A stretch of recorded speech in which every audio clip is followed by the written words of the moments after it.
Okay, you guys, what is up? The King of Lightning is here today to do Hunter x Hunter 2011 episode 105 review. That is 105 review of Hunter x Hunter. Now, of this week's episode of Hunter x Hunter, first of all, the King for this Gungi player, and that's the thing that surprised me. Like the King, the almighty, all-powerful king of the Chimera Ants, try to pull some underhand tactics in besting this Gungi player. And the thing here is that I actually know what her name is now. I remember her name, but I realized, oh wait, they haven't even said her name in the actual anime yet. So I'm not going to say her name until they actually say her name in the anime, which only makes sense, because we don't know her name yet. All we know that she is the world champion of Gungi. And in order to best her, he tries to basically just bulldog her. He tries to embody fear in her by saying, okay, so if you win, I'll give you whatever you want. But if I win, how about an arm? And she is sitting there thinking, and she's like, fuck, an arm? You know what? How about I just bet what I usually bet? And of course, this takes the King aback. He's like, wait a second, hold on, wait a minute. I just said an arm, but what do you usually bet? And she says, my life. And this is where he really gets taken aback. This is where his underhand tactics, this is where he went for the dick punch and he missed. Because it winds up being that she is used to putting her life on the line because she realized that she is, when it comes from a physical standpoint, useless. Apparently, she's from a family of 12. And she is the breadwinner, meaning that she makes the most money out of all of her family.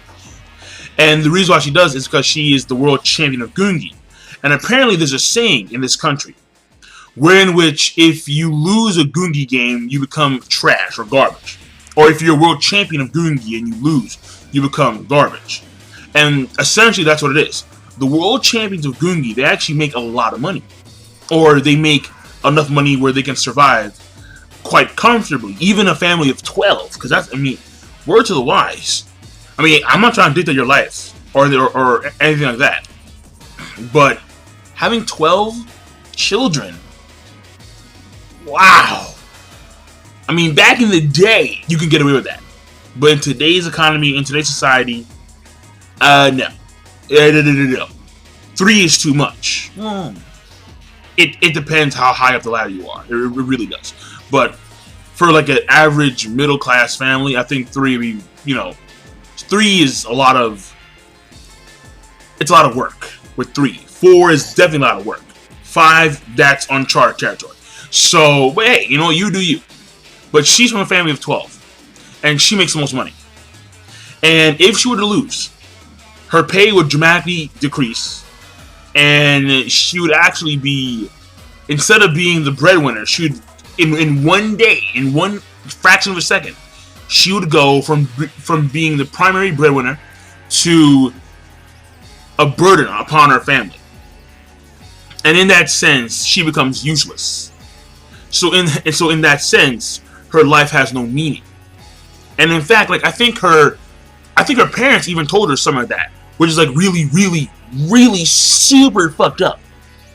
And they were saying like, yeah, like if you lose, like you're trash or garbage.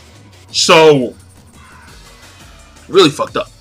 But regardless, she's used to putting her life on the line when it comes to Gungi, because she knows what happens when she loses, which will also explain why her track record is like flawless. So flawless victory. That's her. That's what she's all about. So the King was actually embarrassed, and that's the first time he's actually said like, "Wow, I'm actually pretty embarrassed," because here he tried the dick punch. And he completely missed. He swung and missed. And then stumbled. And hit his head on the ground. Like a fool. Like Dumb and Dumber. Straight up foolery. So what happened? the bet was off because she couldn't decide what she wanted if she won. And he actually rips off his own arm as penance. And of course, Shell Abuse, not thrilled. No, he's like, my liege, Legolas, my liege. And he just goes straight, he runs after the king. He takes off his own sleeve. He tries to tie down the wound. And he's like, I'll call, we need to get this fixed up. He's like, no, swing. And then basically it winds up being, after some convincing on not only Shah Proof's side, but also the Gungi player side, that they were going to heal the king as he's playing Gungi. And that's when Nefertiti comes in there. She removes her N, because her ability, called Dr. Blice, or something like that, takes a lot of Nen. And we can assume that she also did this in order to restore the bodies of Diego and Kite, because she's doing the same thing for the king. But right now, it's going to take about like 3 hours to restore his arm to the way it was. So,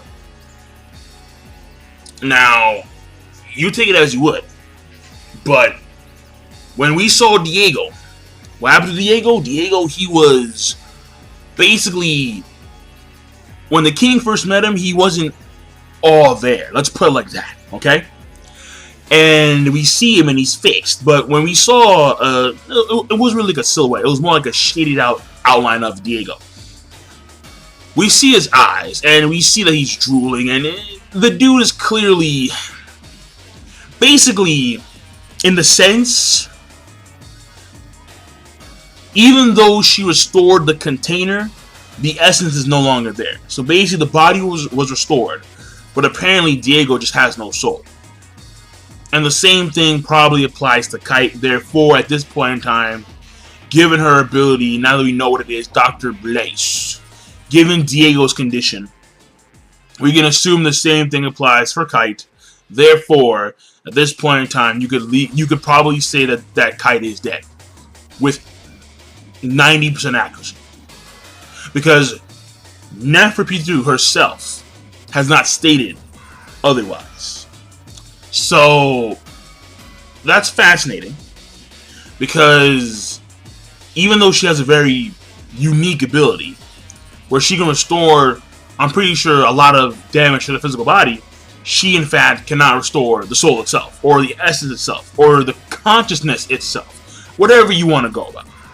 Really, that's where I want to go.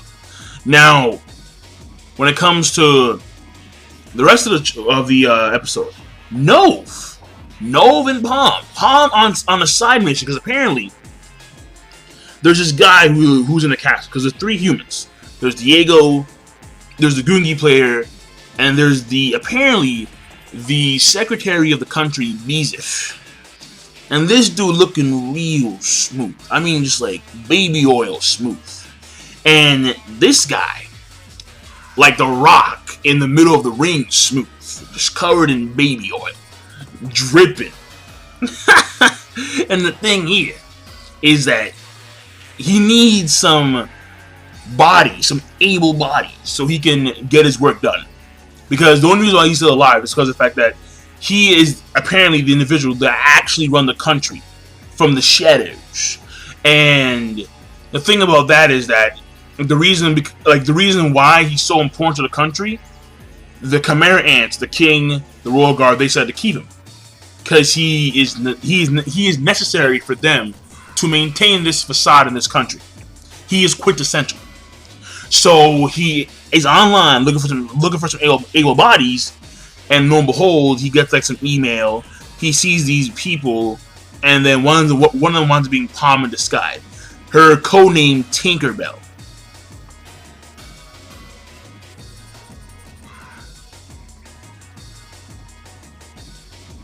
I could have swore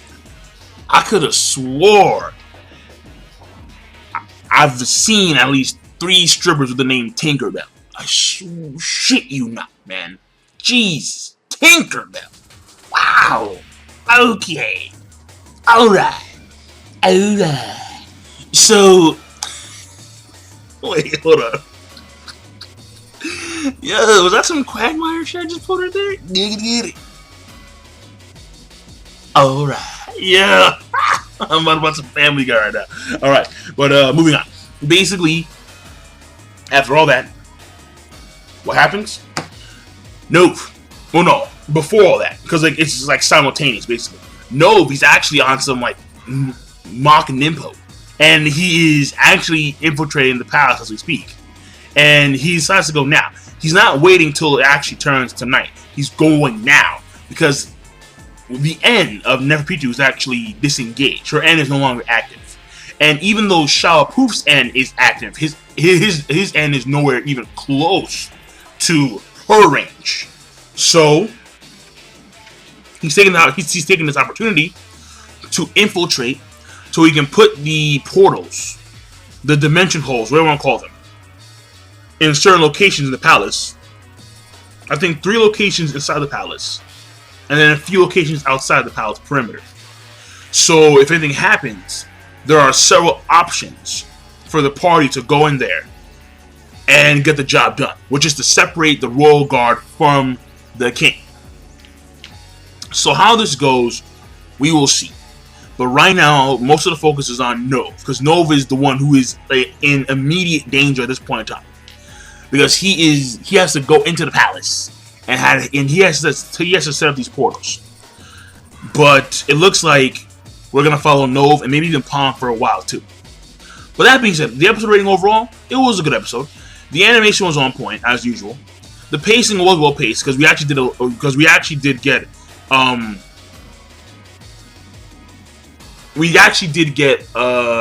lot when it came to Knov, because it was him running, and then there was a lot of internal monologue because we see what he's thinking in real time.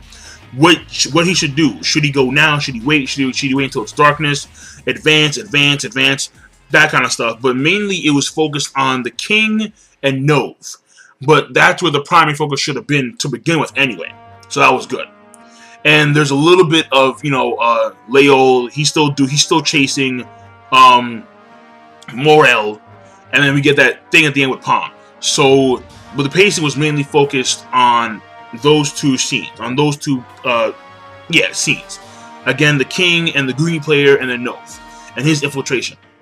And pretty much, and the story progression obviously there as well, because now we're actually making progress in infiltrating the palace. They spent like weeks trying to do that, and now here's opportunity. They're gonna take it, like Edge. They're gonna take it. So that's good. The overall rating for this week's episode of Hunter x Hunter, good. So I will see you guys later. Be sure to, of course, rate, comment. Well, no, yeah, actually not. OK plus. Yeah. OK plus. So now I'm done. Be sure to, of course, rate, comment, and subscribe as always. Peace. Have a nice day.